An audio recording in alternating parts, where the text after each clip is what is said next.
We're live. What's up, guys? What's up, everyone out there? Just let our computers kind of catch up to what's going on here.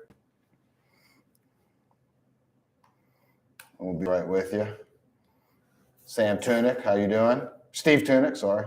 Steve-O, easy sound, mute that, mute it. There we go. Steve. Steve was in today. Playing. Steve Tunick was the guy Yeah, he came in today. Nice. He what was he trying today? That Ben Gibbard. He used Ben Gibbard. I was there for it. I saw it.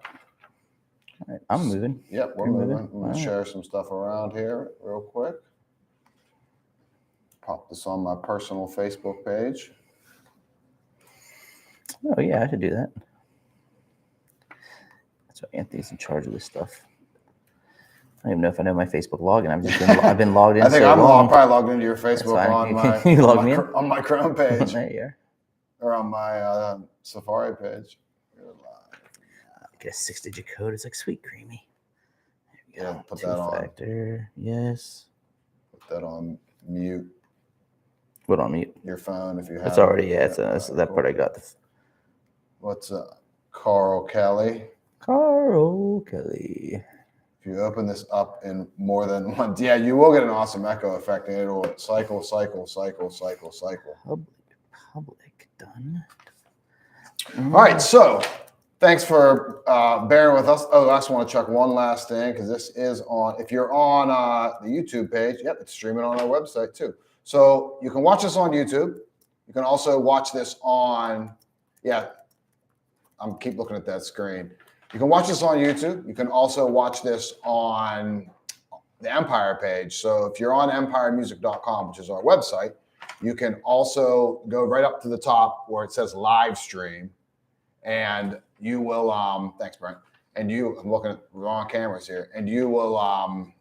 You'll also see it. So there's two things at the top of our website that you can pay attention to. One is the monthly giveaway. And that we're going to be giving away like pedals, swag, maybe some guitars throughout the year. So every month we're going to be doing a new giveaway. That's something to keep an eye out for. And then on the other side of the page, it says live stream.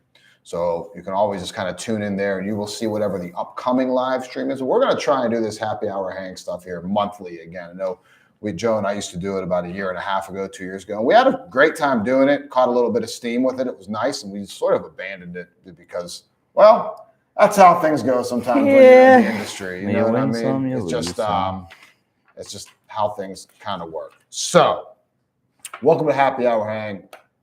Doing it on Thursdays now. Early in the month, we like to say every first Thursday, but I don't know if that's going to be a realistic thing. We'll kind of see what we can do. So, you know me. My name's Anthony Pecora here at Empire Music with the store owner, Mr. Joe Revita. What's up, guys? And we're here just to take any questions. I'm going to jump back over to the YouTube channel here. Cool. 25 of you guys in the shop or in the page. We appreciate that. So, yeah, we're happy to be back doing this. We got some really cool stuff to show off. We got some really cool stuff happening here in the shop. Is this our first one up here? Did you already say that? No, I didn't say that. This is our first one. See these talking points, Joe. I have that as part of it. No, Yep. So we're in our new YouTube channel up here, or new YouTube studios up here, which is pretty exciting because if you were familiar with the old format and our old demo videos, we used to do that stuff downstairs in our Fender custom shop room. Well, be like customers walking by and the phone ringing and all the craziness that could go on. If you've been in the shop, you know, it's not a huge shop. So we see everything, wandering eyes, and it just became, I mean, it was what we had to do at the time, but it was kind of a logistics nightmare. And so now we have our new YouTube studios, which is right above where that Fender custom shop room was. So we, again, appreciate you guys hanging out with us and kind of tuning in. If you're on YouTube watching us, please give us a subscribe. Please just pay attention to the space and subscribe to the channel. If you get in there, yes. Also announce yourself in there so we know who we're dealing with. I don't know if you can see in the 26 watching because I don't know. Well, I can see that there's people watching, but you don't know whom. If they haven't typed or said who it is, you can't see. Yeah, my girlfriend Valerie might be watching. Hi, Valerie. I'm wearing things that you bought me. Well, my pants. Look at that. She just at this point dresses me. pretty Hey, ridiculous. Leonardo. Yep. Yeah. See, look at this. And we got like tons of questions from you guys pre-show, which is awesome. If you have any questions at all, feel free to fire that off in the chat over here. We will definitely, we're going to do our best to get to it. What's up, Leo? What's going on, man? Hope you're enjoying the guitars. Leonardo Ruiz, my guy. Feel free to ask a question over here in the tab. I don't know why I'm pointing at that. That makes no sense. But if you're looking at the screen, you know where it's at. Ask a question. But we got a bunch of questions that were submitted through our email campaign too, which is really cool. And I'm also monitoring that. So if you ask a question on the website, like through empiremusic.com or through the email, I'll also see that stuff. We'll do our best to kind of hope we can kind of get to that stuff. I mentioned the giveaway. Congratulations to John S. from Virginia. He won our first. I have his last name. He's in witness protection, like, so we can't. I mean, if someone is going to rob this man of three $99 Fender Hammertone pedals, I do not want to be the impetus for that to happen. I understand. Come on, man. This is safety first here. But John S. from Virginia will be shipping your pedals out by week's end. Well, there's one more day, so they're leaving tomorrow if you're watching this. But congratulations and thank you for entering. That's that monthly giveaway thing. We gave away 3 Fender Hammertone pedals last month. We're doing the same thing this month. Next month, we got some other stuff planned, but once a month or one per month for the rest of the year, I think we're going to be able to do a giveaway. Plus, we have like a mega giveaway this year. Yeah, there's going to be pay attention to that. We just talked about it, and we're not going to divulge any details it involves plane tickets, a guitar factory. Okay, all right. It's pretty exciting. Let's relax here. I hope I win. Yeah, right. Paul Cranston, what's up, buddy? We might be there. Yeah. In a month and a half. That's right. There we go. Everyone's jumping in the chat. Awesome. Paul's so click the link to the giveaway. Win some cool stuff. It's awesome. I think we mentioned already that last time we did this, we did not have the upstairs. And like anyone that's been in the shop or anyone that we've talked to, I mean, how long was it? It was a 3-year process. We signed the lease. So we signed the lease a year before COVID, but it was like there's a lag. And we were supposed to take it over in May of, when was COVID? 2020? Yeah. So we were supposed to take it over in like February of 2020. But the poor restaurant that was up here, that was leaving, needed more time. So they had to extend their lease to stay a little bit. Of course, they extended it, and then COVID happened, which stunk. So it's been a very long, tedious, horrible process. One in which I will never endeavor again. Until we move next door. Yeah. But this room's awesome. The photo room's awesome. But we have warehouse up here. So I mean, it was funny because initially when the plans came out, we were like, oh, we're going to do this, that, and the third. A couple offices, some teaching studios. Yeah, we thought teaching studio. At one point, we thought some retail space. And so it was like everyone that was coming through the shop, you're getting like, not conflicting things. We were like kind of improvising as it came. And then all of a sudden, like, everything started kind of blowing up. It was always kind of blowing up for us. We just got a lot of guitars and it really became like expensive warehouse space. But the YouTube studio is kind of where we're at now, which is great because like I said earlier, we don't have to film downstairs while we're on the floor. We also don't have to help Brent clean up now because he can just do it all himself and we're not doing it right as we close the shop at 6 o'clock on a Friday, because now we're doing this on Thursdays.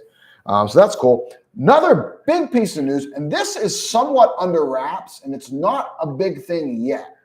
But, Joe, would you like to talk about bullet point 3 there on the list? 3A and 505 to 510. Yes, sir. So I purchased guitaroutlet.com as a domain name like a few years ago because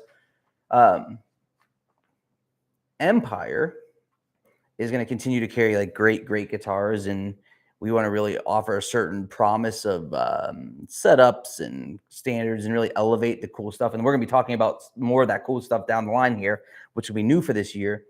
But I also wanted to have the place to sell things that we wouldn't represent in store. It would be strictly online. And they might be more maybe brands we wouldn't carry or demos, just like a wide array. I kind of had like this benign idea. And it sat. And I reached out to a handful of manufacturers, said, hey, listen, I want to buy bulk, maybe discontinued items. Because now, so COVID, we all know, like there's all of a sudden like an overstock. There weren't enough guitars. Now there's like kind of too many guitars in some instances. So I'm like, if there's overstocks, let me know. And my Dean rep hit me back, and we don't do a ton of Dean. We almost do no Dean, right? But they were like, hey, we have about 1,000 guitars that were like blems, flawed, damaged in shipping, etc. And we want to sell them as like one batch. So we bought these 1,000 guitars, and it was before we could build a website, because the brand is called GuitarOutlet.com, but GuitarOutlet.com does not function at the moment. We launched it as a Reverb store. So if you go onto Reverb right now, you'll see, and you can buy some great deals. And we're starting to implement other things in there, whether it be if there's like something that if we send something out to somebody and they get it in their house, they return it, but there's got a blem on it or a mark, and we don't want to sell that on Empire. It'll be on the outlet. So that's where we're headed. It's kind of a nice way. I mean, because if you've paid attention to us, you know that we do like the B stock stuff, factory used, and that's a lot of that stuff's like always great to have. Yeah. But it's another channel to put some of that stuff out there. 100%. So, and also not in store. Like a big part of it is we don't want to show like a scratch and dent Dean bass for $129. Like we're not gonna, like, that's not something that you can see here, but it still lets us like we're doing, I mean, almost all of our sales, like we do sell guitars in store, obviously, but a huge percentage of our business is online or over the phone. Yeah. And so we have identified a web developer, and we are in the early stages of kind of getting .com, the GuitarOutlet.com built. So there's gonna be some changes to EmpireMusic.com, which are gonna be sweet, hopefully. And then there's gonna be this new site. Hopefully the new site is up by the end of like summer. I mean, realistically, at the pace we're going, June, July would be a win right now. But it's even just being on a Reverb page there is, you know, you can still get a lot of stuff out. And I think I think we realized as we sell like some stuff on Amazon and like that flies, like there's just different products that don't always fit what we like what we want to do under Empire. So it's just a nice way, and it gets us, I think, a big thing too, like anything else, when we start talking about stuff, you start thinking. Yeah, it's good to get the juices flowing. You get excited about generating ideas, and it's like jalapeno poppers are good, but you can't have them at every restaurant. But it doesn't mean you shouldn't be selling them somewhere. It's just like you got to find a way to sell these new products and hit that market, which we want to do, and we'll give great service and all that stuff. But in the product of Empire, it gets too clunky. And the fact that you just have it, it's almost like, I remember like trying to start a new band or whatever.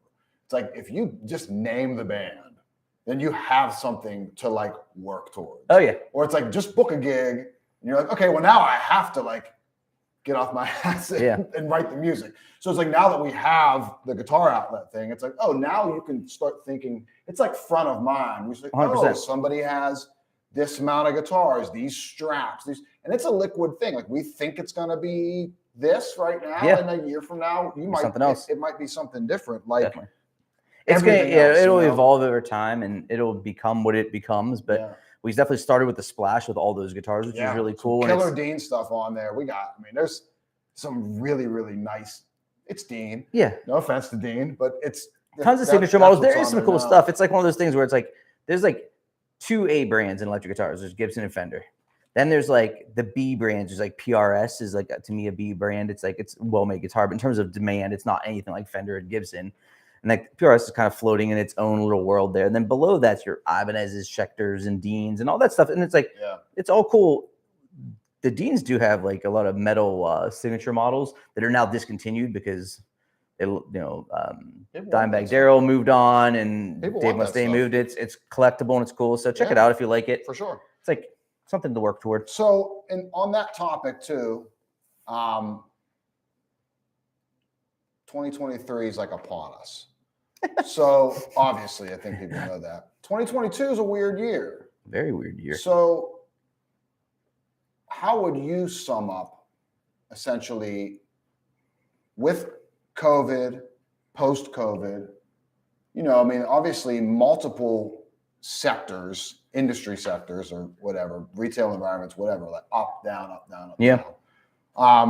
Let's just talk about like a few kind of the state of what's going on with our industry right now. I think that's Yeah. kind of some nice, because I think a lot of people think of it as consumers out there. A lot of people that are watching the channel or watch this say, oh, I buy guitars. Yeah. They probably pay attention to gear. Sure. But let's say like the inner workings of it. What do you think we're headed for? What's the trend? Yeah. As we look back in the last 2 years and the year ahead, what would you say kind of the takeaways or like that's the state of everything? Yeah, I think the big takeaways are that first, on lower price gear, we've seen the inflation and people feel it, right? So what used to be $3 is $5. Now we see it in Squire, Fender player guitars that were $6.99 or $8.49. And I think that is an area that's going to be tough for people to get excited about, because we'll always be blunt. I always tell everybody that comes, if you're at Empire and you're looking at one of our guitars, it's a guitar we've always already spent our money on, right? Like we buy the guitars when they come in. So it's not like they just send them in on consignment and we decide if we like it or not, we can send it back. And we send them back. Oh, we reject so many guitars. Good grief. Yeah. But, so for us to bring a product in, we have to feel that it fits the quality level we'd expect for the price point. Is it a leader in its category? And that's why there are certain things in here you won't find. And moving forward, you're going to see that like there are certain, like the Squire is a big part that we're going to really not do very much in moving forward, because they're almost $500 guitars now. And to be blunt, I think I'd rather ask you to spend $850 on a player because it's a much better instrument, and we'll figure out a way to get you a good deal on it and all that good stuff, because long term it's just way better for you. It's not now like before. It was a Squire, it was a $200 guitar, and it's like, okay, it's a low barrier to entry. They still have $200 guitars, but let me tell you something. The $200 guitar it's not getting better. It's getting worse for it to stay at that price point. The price either has to go up or the guitar has to get worse. There's no other choices. So that part's the weird part. The cool part is that in the premium end of things, the value is exceptional, because when guitars are already priced up, I would say the pyramid, right? Everybody, most people in the guitar market can buy $100 guitar, right? So there's thousands of $100 guitar choices, and they're not. The pricing is more based around the brand, not the quality. Like you're not talking about the quality of a $100 guitar.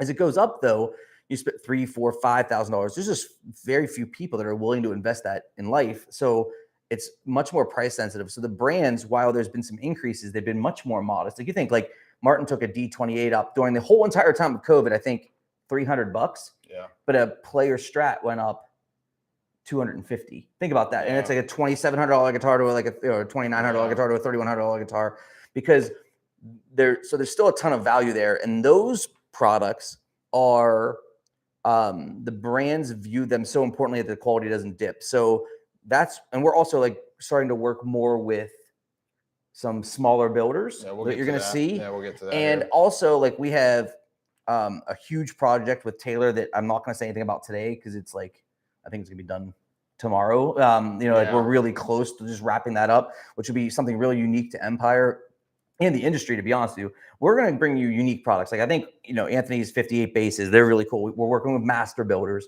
We're doing all these things to stand out, because more manufacturers are going direct. That's the other big change. And one of our big ones on Monday is gonna turn a switch on, and you're gonna be able to buy guitars directly from them, which bluntly isn't best for us. It's not a better thing for us. No. But what they can't do is they can't take individual photos of their guitars. They can't individually set up the guitar and talk to you about it. They just can't do it. They're just guitars coming from warehouses. So we're here to give you the best gear, but also I think our goal this year when we go to NAMM and this next little trip, we're going to find cool stuff that is high quality, regardless of its price point. Something doesn't have to be super expensive to be high quality. You can have a great $600 item, right? It brings the importance of the customer interaction like back into play, where it's like, everything has gone. There's so many people that buy online. Yep. And there's so many people that buy over the phone. Online doesn't necessarily mean there's no customer interaction. Majority of our deals, whether it be through a Reverb message, an eBay message, a chat on the website. If you're on the website, there's a chat feature in the upper right-hand corner. You get right to, probably to Justin right now if you jump on there, because he's the one downstairs manning that stuff. But customer interaction's more important than ever with these stores going direct. We'll leave them nameless for right now. But it's like, if you think you're going to get the personal interaction and the personal attention from them that you're going to get from us, I don't think that's necessarily going to be the case. And if you want someone that's going to go over to the wall, strum a guitar, pick a guitar out that looks better. Yes, we'll do this. We'll go weigh the damn guitar for you. Yeah. Gee, man. But no, I mean, seriously, like all jokes aside, like we can do that. And we will do that. Like, that's the difference, And I think we're going to hunt to find the best values, because right now our customers want premium for their price point, right? And I think through COVID, tough thing with inflation is that when the price goes up, we assume that it got better, right? Like over time, like, hey, this got better. But the reality of it is like all the products are the same. They just went up. So now we have to continue to sort through, like, hey, do those still make sense? Does it not? No.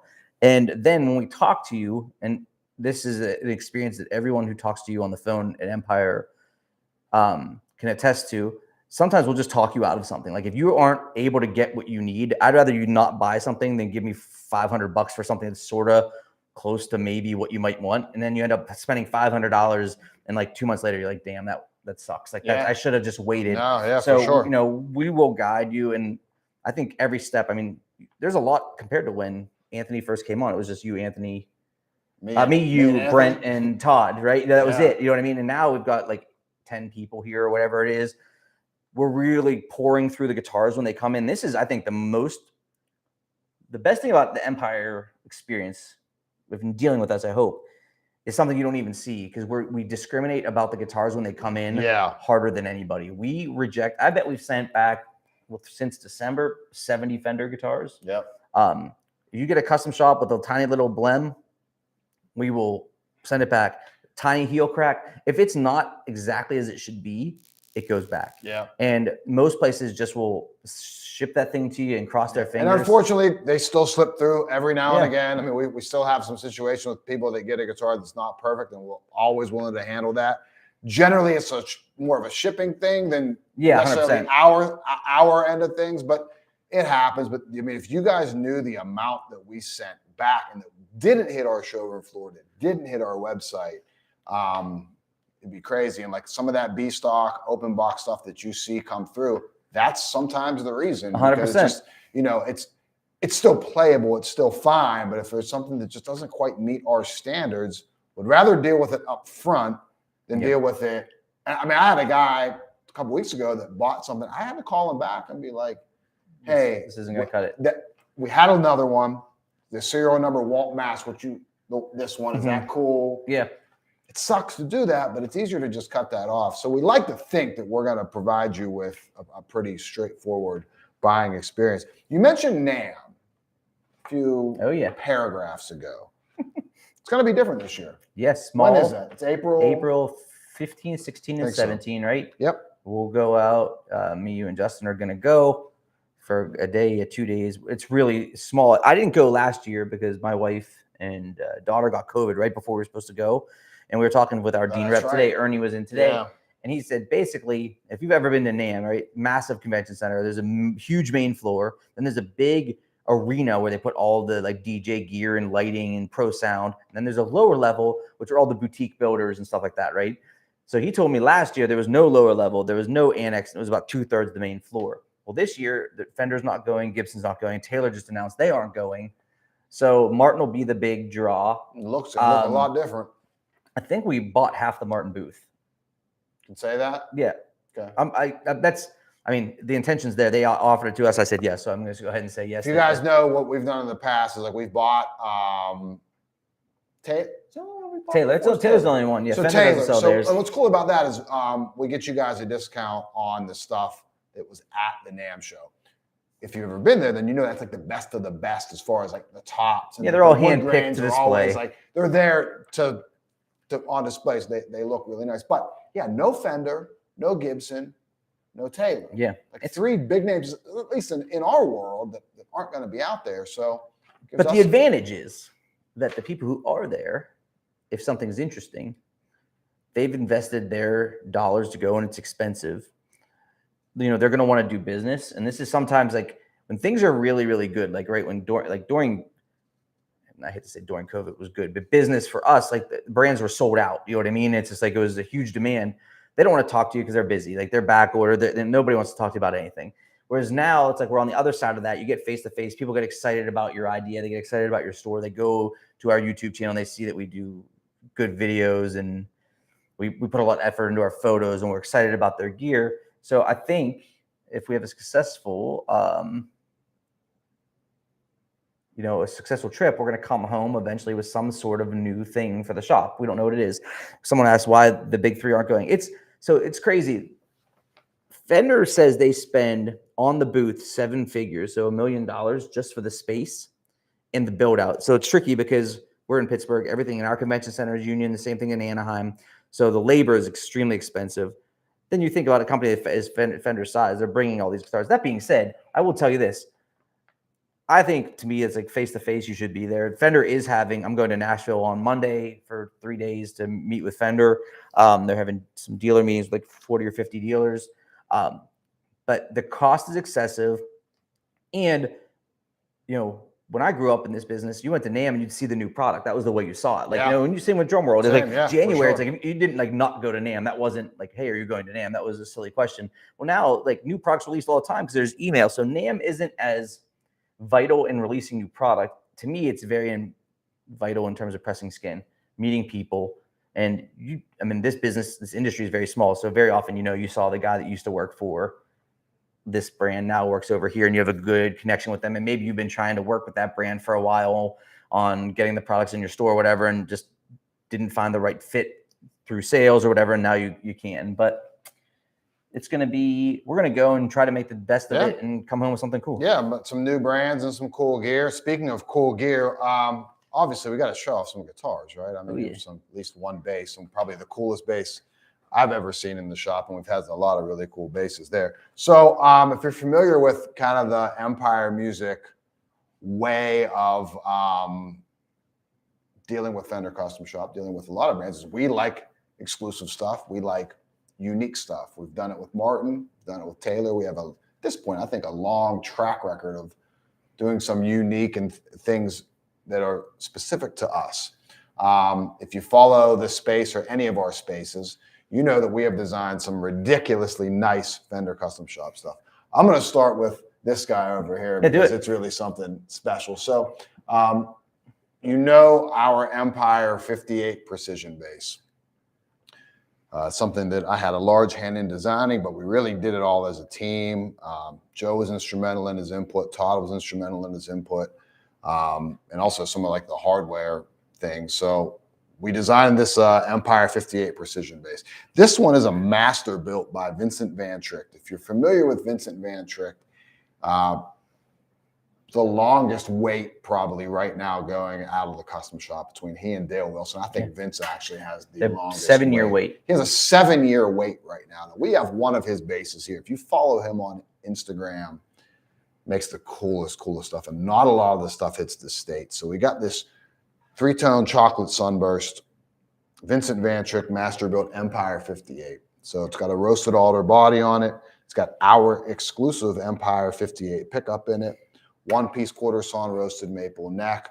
Beautiful medium tint on there, which we generally don't do. But when we build out with guys like Vince and Dale Wilson, we say, do whatever you want. You know what I mean? Just like dealer's choice, make it as cool as you want. His relicking stuff is just really off the chain. Look at the patina on the metal. It's just a different playing experience. I own one of these basses, but it sure isn't this bass.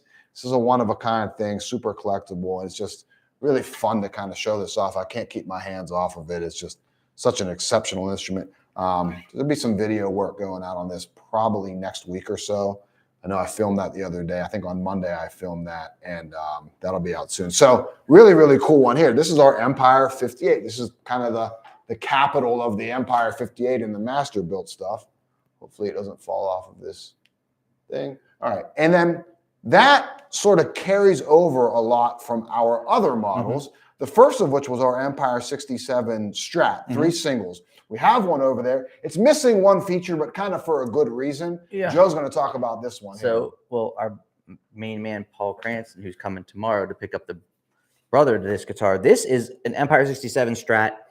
Our guitars have our pickup that was designed with us in the custom shop team. 9.5 to 12-inch fingerboard radius, roasted body, typically a roasted neck, but not in this instance. And it's got another cool feature, a full blender, which is really cool. So when you're in the bridge position, you can roll the neck in. Turn this way. There you go. Yeah, there you go. I'm looking at it. I want to see it.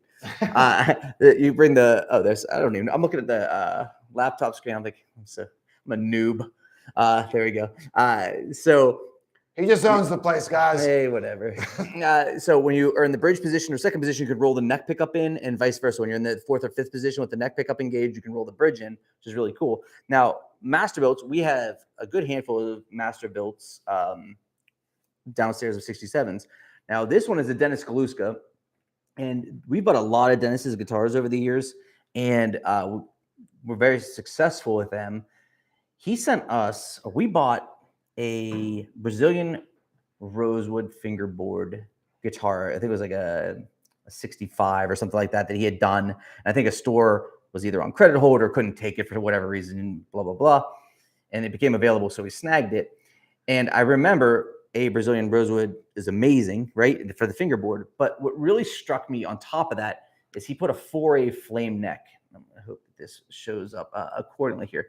Now, this one, you can see, and when I saw this, I was like, I ordered a dozen 67 Brazilians exactly this way. Now, he doesn't roast the neck on these, so we take it that way because that's the way he likes to build them. But this one has a very tight flame, right? The one Paul got, if you were smart enough, if you're smart enough, you'd go to our website every morning, start your day there. But if you're EmpireMusic.com. That's right.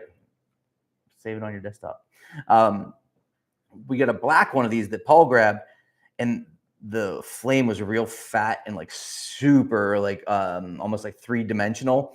So I'll be picking that up tomorrow, which I'm excited about. This is beautiful as well, aged Olympic white. Now these don't go out of the US because they're Brazilian rosewood. So it's funny when these come in, you can set a timer to emails from people in China that want these all the time. Like it's like Hong Kong. It's very, very hard to get stuff over there. But it's cool because when we just sold another Brazilian today, we sold a 59 Brazilian hardtail, which is really cool. So the Brazilian fingerboard stuff and the cool, like Dennis, like it might take Dennis 5 years to make all 12 of these. Like it's going to just come as they come. We don't know. And that's the other thing, for what it's worth, there's no ETAs on any of the stuff really. It's like we get sort of ETAs, but the reality of it is it comes when it comes, and it's worth the wait. I think we did 6 Vinces or 5 Vinces. Yeah. And we were lucky to get one kind of pushed to the front just to get it started. It's still a new line, but we're not going to see another one probably until not this year. No so way, next year. So over the next 5 years, you're going to see 5 more of these come through. It's pretty crazy. So they don't come cheap, but they're as good as they get. Now, 2 models that aren't, these are also Empire builds, but not Master built stuff. So we have the Tele, which we'll talk about in a second. But since you were just talking about the Strat, I'll show off the HSH Super Strat here. Joe designed this one.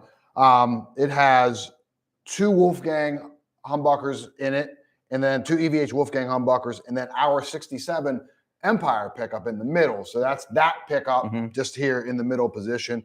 Doesn't have the blender functions. It has the no load or the zero friction volume knob, which is cool. Floyd Rose on this. So kind of like a really high performance guitar, but in a, less high performance. And that's a 10 to 14 package. Fingerboard radius. Yep. That's super flat. D neck. C to D neck, C to right? D, yep. C to D compound. So compound radius and compound profile. Elite neck heel in it. Not locking tuners on these guys. Locking nut, yeah. I mean, super high output. Oh, yeah, locking nut because it's got a Floyd Rose on it. It wouldn't make any sense.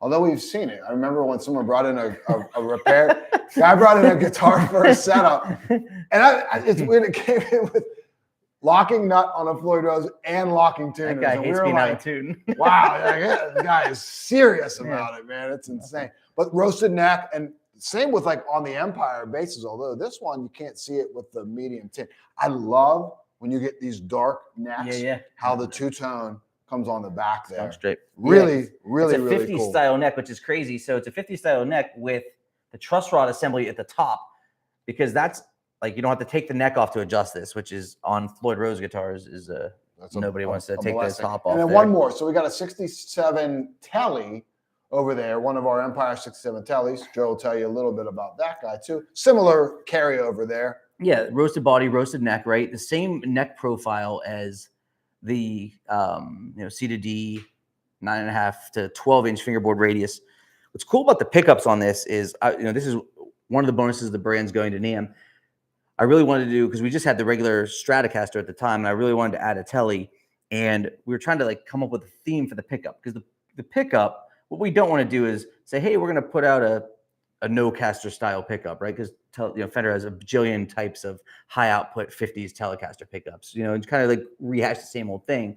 So they had been prototyping a set of Josefina's Red Hots that were from the early 2000s that she did, and they were trying to figure out something to do with them. They didn't know what to do with them. They were like, everyone was in love with these pickups, but they just didn't know what to do with them. And they're like, well, would you be interested in taking those pickups on and maybe just revamping them a little bit, because the bass line's really good. We just want to give them a little boost. So we did that.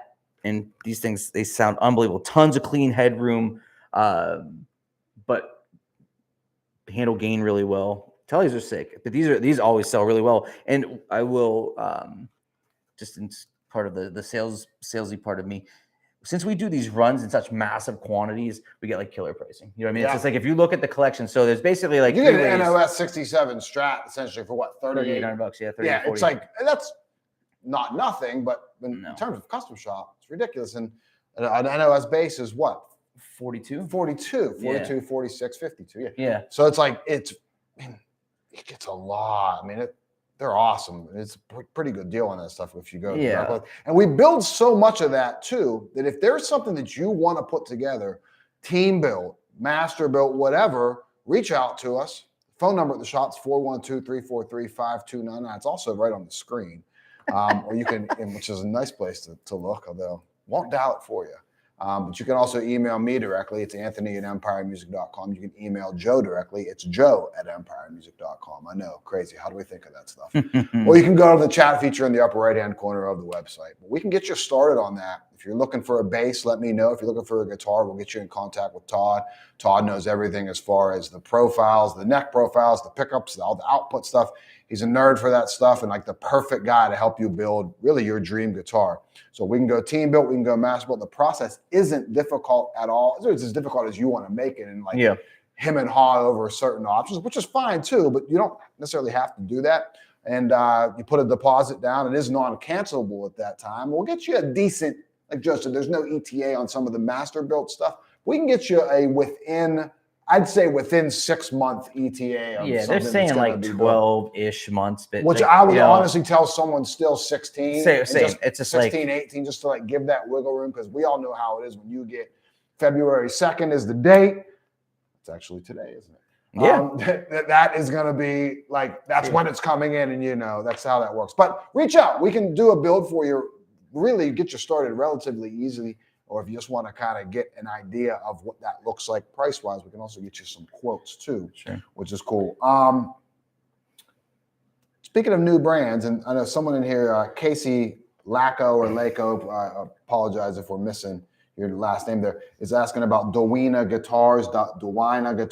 We'll check that out, because we're looking for new brands. We like some smaller stuff. If it's hip and it's cool, you might find it here at Empire Music. One of the newer ones that we're getting, one of the master builders that was at Fender Custom Shop was Carlos Lopez. He has a new line called Castadosa guitars, and they are some of the nicest boutique guitars you're going to find. Baritones, Tellys, and can I say? Yeah. It's going to be a bass coming out that we're the only ones that are going to have. And it's the first one he ever did. Or at least the first one that he'll do. We're going to get. Joe, shed some light on that. What's going on with Castadosa here? Probably within the next 2 months, I'd say we have some pretty big stuff happening. Yeah, I mean, Carlos is just one of those guys that when he became a master builder, you could immediately tell his work was elite. You know what I mean? It was in super high demand. And he is just a cool guy that we kept in contact with. If you ever met Carlos, he's just a humble guy that loves to build guitars. He's has a home shop. And he felt like it was time for himself to go out on his own, and he did last year. And we probably got 4, 5, 6, 7 of his guitars so far, something like that. Everyone's And they sold. all blow out right away. And he was essentially making a model called the Conchers, which is just a baritone model, which when you say just a baritone, meaning it was a single choice. So he's slowly evolved to now we're going to have some standard scale Conchers, which is amazing, like a 25 and a half inch. It won't be just a baritone, that body shape. That's going to be such Well, baritones will have this bass. Killer. We will have the Tele styles. And so now the way you do work, how we work with Carlos now, is he can build X amount of guitars a month, and we bought his February builds. So he's going to have 8 guitars out here, and he's coming to Empire. Yeah, sometime in March. We're going to launch the guitars in a one night, probably sell them out instantly type of thing. So if you're interested in those. How many? I think 8 guitars, 7 in a bass. Cool. And it's gonna be killer. It's gonna be he's awesome, going to come here. We're going to shoot a stuff. ton of content with him. Yeah, we'll do some live stuff with him and some video content. And if you go check out his page, Castadoza, it's like they're world-class instruments. Yeah, they're unbelievable. It's like unmatched. really cool. And like such a cool vibe with it too. And then another brand that we got coming in is called Black Volt. Let's spend too much time on that because we want to get some of your questions here because we have that lined up. But there's a company called, what are they? It's out of California. It's California. And the crazy thing with him is Gio, who owns Black Volt, he builds these amplifiers, right? And their deal is it's a lot of distressed woods and things like that they found, all hand built. He finds these custom grill cloths. So we actually have already worked out like our custom grill cloth looks. But he builds guitars, and he actually honed his skills from building guitars with Carlos. They know each other really well, which I didn't know at the time when we hooked up with him. One of our great customers, Kevin O out here, has a couple Black Bolt amps. That's how he turned me on to him. And we work with Gio. And we have about 8 to 10 guitars and I think 8 amps that will be coming our way. They're going to be so killer. Check out Black Bolt. So killer. You know, I know Rich Robinson does a lot with Gio out there. These things are unreal, really cool. And this is the type of stuff we're talking about. Like, we're spending a lot of time trying to source. I mean, it's like 8 now. We bought 4 series worth of Carlos guitars, 4 months of guitars from Carlos this year. So we blocked off, you know, a good almost a third of his total production is coming through Empire.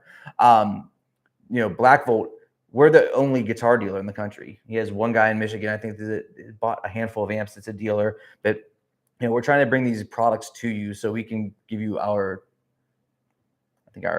idea of what we think about them in video form here. And if you're local, you can obviously come and check them out. But you're talking like the cool thing with this stuff is it's builder to us. It's like these guys are just like, we're working directly with them regularly. It's super primo. So stoked about that for sure. We're really excited about that.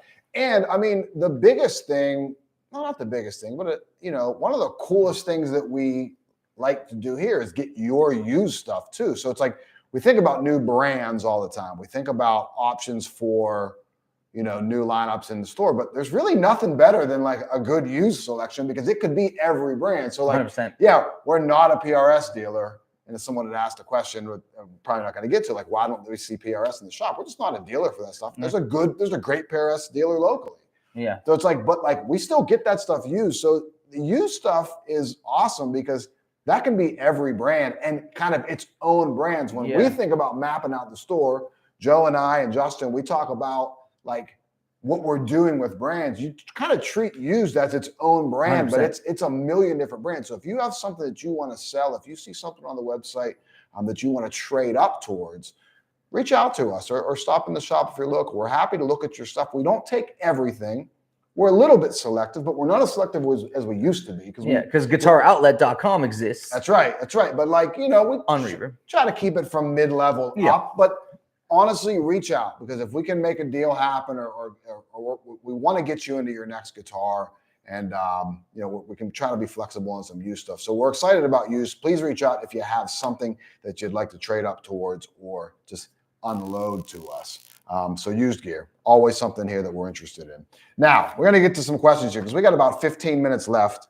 We're going to try and kind of burn through some of these guys, and I'll try and get back through some of the comments here. So the first question comes from Lawrence Harris. Thank you for submitting that via the email that we put out. What are some of the more, I'll let Joe kind of take some of this too. And actually the next 2 questions kind of fall in line a little bit with each other, but what are some of the more budget priced acoustics, $300 to $500 range that you would recommend? That's kind of a weird price point for us here at Empire Music. So Joe, we're probably going to talk a little under and a little bit over, probably more a little bit over, to tell you the truth. So I'll always be quick and I'll always be blunt. So take that as a good or bad. The issue with that price point is that guitars that come from Asia, right? There's not a Fender Guitar Factory, we carry Fender, or Epiphone. There's not, there's third-party factories that are building guitars for these builders, right? And the catch is there's kind of like a certain overriding ability of the factory. So a guitar that comes from Korea is going to be a higher grade than maybe one that comes from Indonesia, right? Like we kind of know that. The problem is if you come in for $300 to $500, I'm going to tell you to get a Fender CC60, CP60, or CD60, a $200 guitar. $229. I think it's $199. They just dropped them. Okay, so there you go. $200 guitar at that point. And then after that, I'm telling you, don't do a thing until you can get to a Taylor Academy 12 at $700. Yeah, or like a Martin, like the Martin X series. Dig out. I'm liking those Martins. Yeah, come through. Man. They've nice it's like you have to. The reality of it is like if you take and we carry Fender, so the same thing we used to carry Yamaha. You take a Yamaha FG800, then they spruce it up. It's an FG820. Then they make it an FG830, and they put rosewood, but it's really just a veneer, right? Yeah. And then it comes with a hard case with a cutaway and electronics. And now all of a sudden you have a $500 guitar, but the whole thing is a $200 guitar. It's just been kind of rebundled, repackaged. And that goes back to the point we made earlier of everything that we carry in the shop is like, well, I know you didn't say it this way, I'll kind of paraphrase it, but like something that kind of we believe in. 100%. We don't even carry that stuff. Like we don't carry the Fender really at that price point. No. Sorry, Fender. Sorry, Matt Schultz, our great Fender rep. But it's like we have the Taylor stuff. We have the Martin stuff at that price point. Maybe it's right above it, but it's such an easy, it's not even like a salesy thing. It's such an easy, obvious upgrade when you strum those guitars and you say, oh, I can do the 50 or 60 or $150 more. So much better value in it. So and our guitars are built in the factory. So when you get to Mexico, you get a North American guitar, you get a Taylor or Martin, or you get a Fender Player. It's the same thing I was saying about Squier at the very beginning. It's like you're getting an Asian guitar. There's a lot more volatility because they're not built by the brands. When you get guitars that are made in Mexico or the US, they're built in the factories by the brands. Like Taylor's factory just builds Taylor guitars in Ensenada. It's like the Martin factory only builds Martin guitars. Fender's guitars are only built in that Mexican factory. Yeah. It's like with their parts and their people and their process and their tooling. And the guitar is awesome. You know what I mean? It's like you get all the quality controls. So Lawrence, to answer you succinctly, if you're looking at $300 to $500, or if anyone else is looking between $300 and $500, our advice based off of what we carry here and the advice that we would give someone, go a little under, or go a little bit over. Yeah. All over, there's always some good value in that. And I apologize. I scratched my beard so loud that it might have came through the mic, and I apologize to anyone out there that had to hear that. It was disgusting. So, hey guys, Jeremy Abel is saying that. I'm not saying hey guys, Jeremy's saying that. Hey guys, I'm in the market for a new acoustic guitar. I know a lot of it is personal preference, but in your vast experience and knowledge, that's right, Jeremy, with guitars, what would you say the pros and cons of Martin versus Taylor are?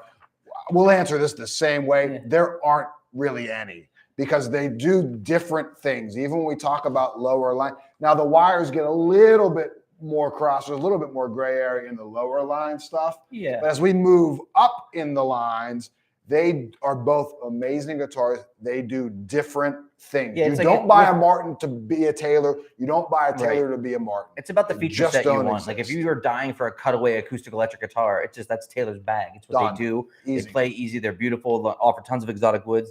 If you're looking to sound like a record that Neil Young wrote in 1971, that the Martin's got that talent. With Kerry Gibson as well. It's like it's different. It's kind of like the tacos versus pizza. It's like you both are really great. You just have to make sure you're in the right mood and it's serving your purpose and your price point and your budget. Right. Yeah, and it's like, and again, like when you talk about the $600 price point, an Academy versus an X series, okay, a little bit, they're still very different, but they're like, again, the lines blur a little bit. When you say a D28 versus an 814, it's like there's not. You guys just pick they're both yes. It's like it just depends on the person. 100%. Yep. All right. So this is going to actually tackle two things. So one in the chat and one here that was asked ahead of time. John Van Allen wrote this one. Anthony, that's me, not him. It's my understanding the gold foil bass has features not common on other made in Mexico jazz basses. Fender website shows Japan Gato tuners, for example, or Electronics USA or Mexico. Could you elaborate on that, please? I'm not sure on the electronics. Qualitatively, it's falling right in line with like the Mexican series, signature stuff, the player series, the player plus stuff.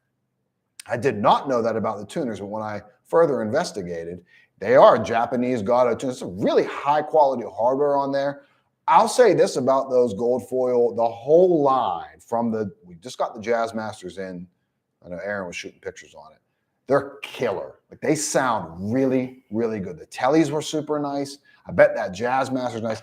I love the jazz bass. The videos out there on the YouTube channel, I got tons and tons of views on it.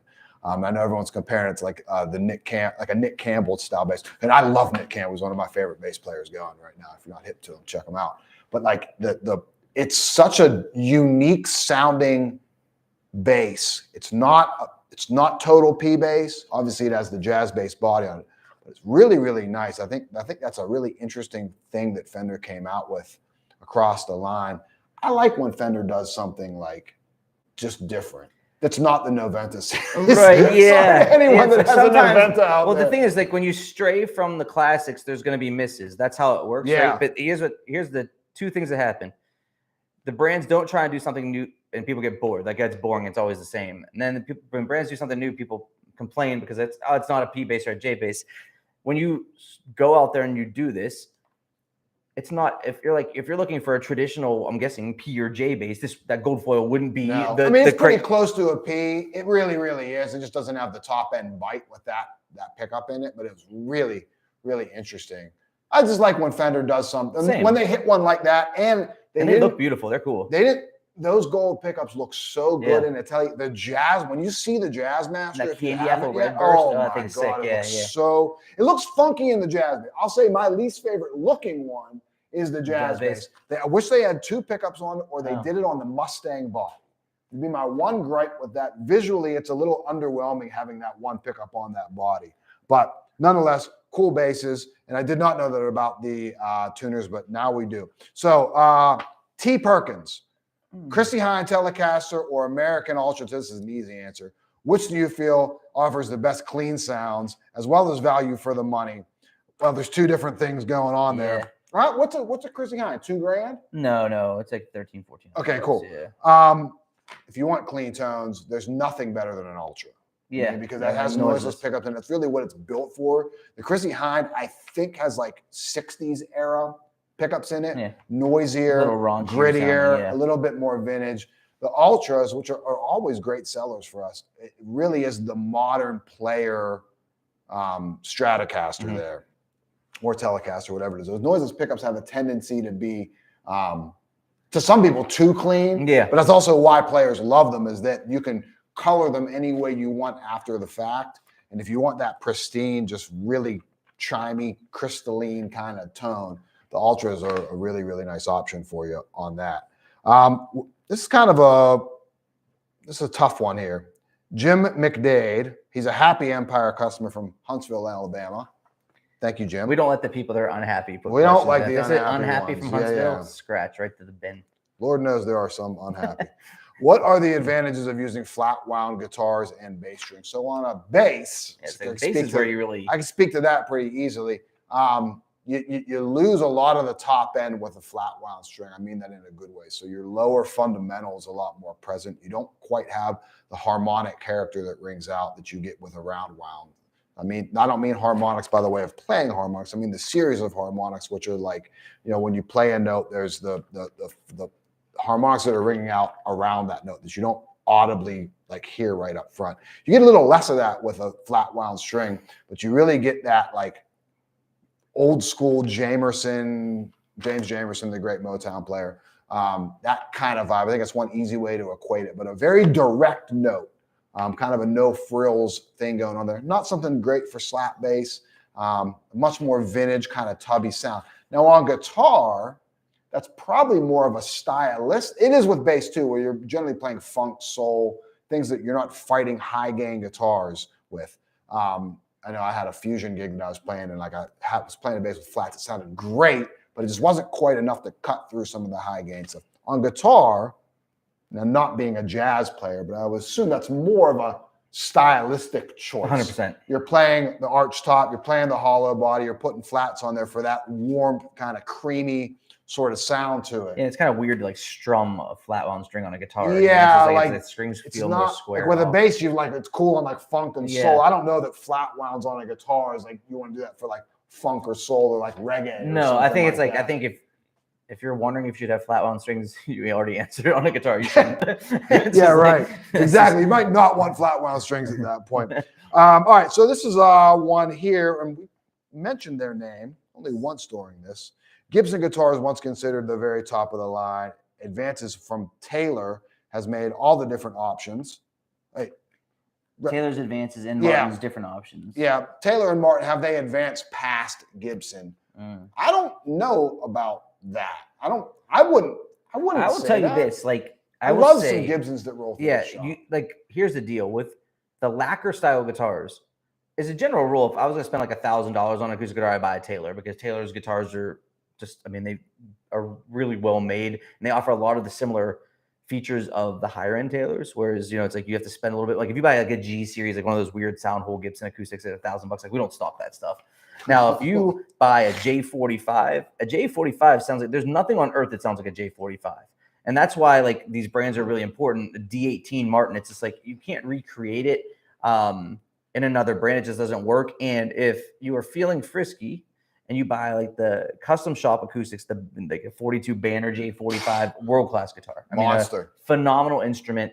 And it's like, so I don't think it's that. I think like when you say something like the quality of like Epiphone and they're inspired by series, like Epiphone, it's an Asian guitar. I think what happens is I think people want a $600 or $700 thing to be really close to a $2,500 thing, and sadly just isn't. They're always chasing. Yeah, it just doesn't exist. Unbelievable. And the reality of it, and now so the market always wipes products out when they don't make sense, right? Like if Gibson was making a J45 and it was $10,000 and it played like a dog, no one would buy it and it would go away. That's just it. Like we don't have to question it. It'll exist or it doesn't because.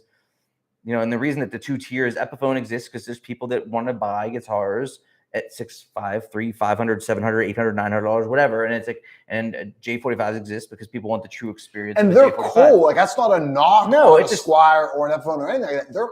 They're cool. Like they're good guitars. But if you want the world-class performance, you want the true professional performance, in my opinion and in my experience, it's always you got to jump up to 100% to really what it is. Now within both of those things, you find these little gems, and I don't mean gems like, oh, I got this Squire jazz bass. No.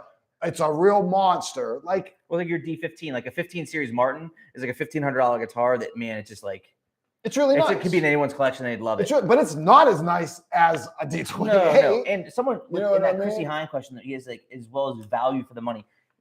Here's the deal.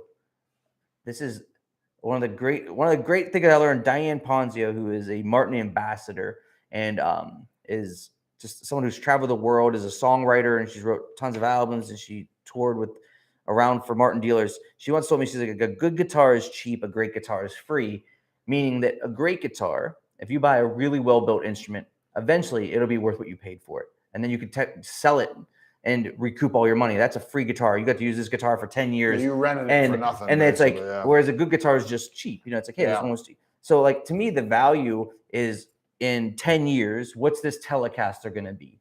Well, this Telecaster is going to sell used for more than we're selling it for today. That's the reality in 10 years. Whereas a Squire is not going to be worth anything. So what's the better deal? Now, obviously there's initial cash outlay and all those other things. But to me, value is always 5 or 10 years from now. Does it still perform like it's new? If you take care of it, is it, these are certain things, and you do have to invest a certain amount to get the materials that are able to age properly. That's just the reality. Yeah. Yep, for sure. Last question here from the sheet. Brent Hudock, local guy. Thank you so much, Brent. You always share our content around. We greatly appreciate the help with the outreach on there. Any plans for a semi-hollow body bass from Fender? I do not know, but we might have some info for that when we come back from the NAMM show. No, we won't, because Fender won't be there. He's going to the dealer meetings here, so we might know next week on some stuff like that. All right, that's an hour, guys. We're going to go back through a couple. I'm going to start up at the top here a little bit. Well, first of all, Neil K walk wants to know when the sidewalks are going to be done at Mount Lebanon. I'll tell you what. 2028. If I knew the answer to that, we wouldn't be when the selling Pirates guitars, buddy. win the World Yeah, Series. we'll be. As Joe Starkey says, that's going to be in 27, though. He That's says the rule. 27. Let me see. And I know, Yeah, Steve, you still got to strum guitars. Steve Weiskopf, he's in here all the time. Drives all the way from Cleveland. Wants to know if we'll do any maple neck Empire custom shop. I think that's probably a maple neck custom shop. You know, like a maple fingerboarded custom shop Fender. Yeah. It's, you know, when we. I could ask for rosewood on the P bases. We could ask for maple. Yeah, I think there's going to be a natural. The Empire exclusive lines will always be evolving. The trick with that, and you're talking about, and I'm guessing he's talking about not in like a super strat, because our super strats and our HSHs are maple. Yeah. But if you're looking for a traditional strat, the trick is it's a 50s style guitar. And then you've got to figure out, there's just so many. Fender comes out every year with like a billion 50s style guitars that sometimes it makes it hard to do something awesome and unique. So we'd have to come up with something cool that no one else has. But I wouldn't say no ever to that. Right. What Tex, else? Tex. Everyone wants to know where the acoustics are. Yeah, sorry guys. I mean, electric guitars for something like, you know, visually just jump off the page better. Plus, like I was the one. If you saw what happened before here, our owner here didn't show up till about 5 minutes before showtime, so he left picking the guitars to me. So you know they're going to be electrics. I would have brought all bases up here if it was really like that, because I like that stuff. But no, we just didn't grab any. I was going to grab a D45. Oh yeah. But we figured, because we got a really fat Martin D45 in the shop right now. It's beautiful. Oh, here's a question real quick. Great. At Heritage Les Paul styles, we have a bunch of we've done back-to-back comparisons with a Gibson custom shop. Okay, so yes. No, we have. Gibson. I don't think we did videos on it. No, the Heritage stuff is super nice. It's done on the original Gibson equipment. You know, I think there's a lawsuit that they just, Heritage never got sued over infringement because Heritage employs but the original equipment, which inherently came with the designs, right? This is what I always, brands matter. You know what I mean? It's like if you play a Gibson and you want a Gibson, it feels like a Gibson. It sounds like a Gibson. It's a Gibson. Heritage are amazing. They're hand built. The necks are a little different. The fit and finish is amazing, and they're definitely less money than a Gibson. You know what I mean? It's like, it just comes down to, if you're an open-minded person, buying a Heritage should absolutely be on your plate, especially like they do those like H535s, like they're semi-hollows and stuff like that. The Artisan aged guitars are amazing, and like they are $2,500 less than a Murphy Lab or something like that. Yeah, but it's still pretty funny because when we got the Heritage stuff, they were substantially less than Gibson, and we were flying through them. Then they had a price increase, and that price gap got a little bit smaller. And guess what? We weren't selling them quite as fast. So it's like everyone wants to find that deal until it's not that great of a deal. Yeah. So everyone, like, and Heritage, they're awesome guitars. They really, really are. But we were getting people in the shop, oh man, Heritage is so much better than Gibson. But now all of a sudden, when it's the price gap smaller, you still see people go for the name. Because your resale value on a Heritage isn't.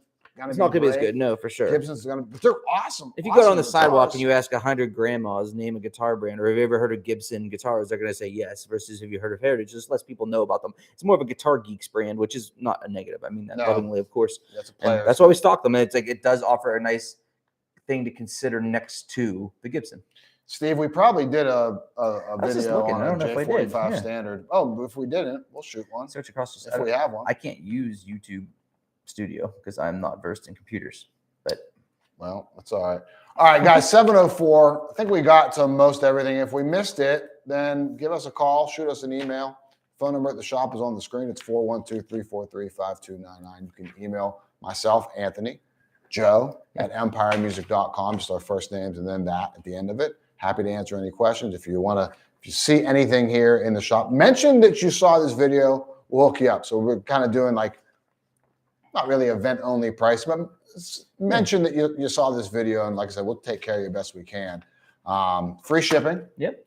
Pro setup on everything, so factory setup. So we get you that guitar as playable as possible. We have two great techs on staff here, Aaron and Joe. Not this Joe, different Joe. The same amount of syllables in the last name. It's very confusing when I hear him on the phone. I think it's you, Joe. Collins, Joe Medea, Joe Revita. And we did do a J45 video 3 years ago, about 30 pounds ago in my so there it is. You can find that on the YouTube channel. Maybe we'll shoot a new one then. Yeah. But yeah, we got the crazy cool Vince base. We got our Empire exclusives. We got the Brazilian rosewood. Dennis Master built some awesome stuff. So thanks so much. Like you guys hung out pretty hardcore the whole time for this Thanks a video. lot. That's awesome. We appreciate you joining us, getting back into our happy hour hangs. We're going to try and see monthly at this point. I think we're going to make a concerted effort to do that. We should have some super cool news and big stuff happening in the shop in the meantime. Yeah, we might have our first guest next time. Yeah, that's true. Smile, Anthony. Tex, I'm smiling, man. It's all business here, so man. So serious here. But yeah, we appreciate you guys hanging out with us. If you need something, feel free to reach out, and we will see you next time. Look at that.